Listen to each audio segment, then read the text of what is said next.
A couple of years ago, I gave a gift to my mom at Christmas. It was a framed graphic that read 3 things my mother taught me. Number 1, just a little happy can brighten any day. Number 2, nothing's better than being warm and cozy. And number 3, the Lord will provide. While each of these touch on a few of the sweet things of my mom, the last one is significant.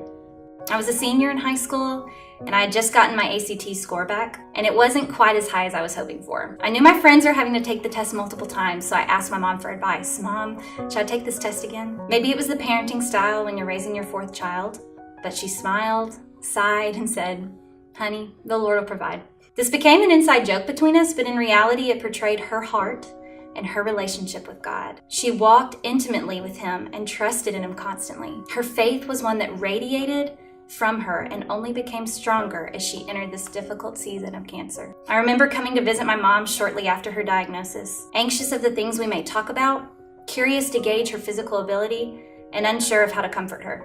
The night wore on, and my dad encouraged me to walk back with my mom and tuck her in, as he had begun to do for her. We sat back there and I got to rub her hands with the lotion she used nightly. I got to sing over her, we prayed together, and she shared with me her trust in the one who made her. She was at peace.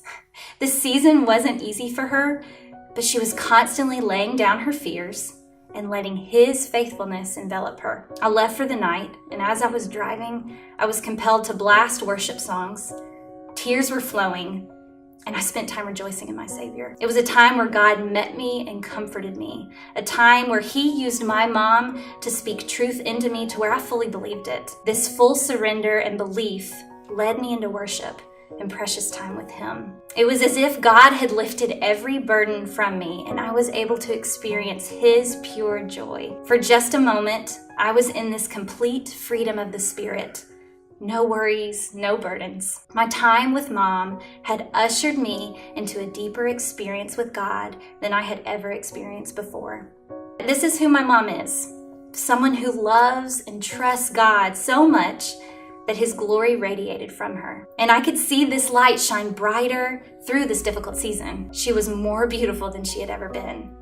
God was continually sanctifying her, and He was producing fruit, producing light among this dark and weighty diagnosis. I heard this phrase that brings great comfort to me as I wrestle between aching for my mom and rejoicing in where she is now.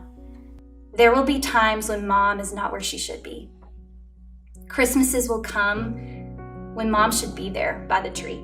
She should be at the birthday parties hosted at her house or the sunny mornings by the pool. There will be times where she isn't where she should be, but she is where she is made to be. She's exactly where she's made to be, face to face with Jesus in the presence of God. Though our bodies are dying, our spirits are being renewed every day. For our present troubles are small and won't last very long, yet they produce for us a glory that vastly outweighs them and will last forever. So we don't look at the troubles we can see now. Rather, we fix our gaze on things that cannot be seen. For the things we see now will soon be gone, but the things we cannot see will last forever.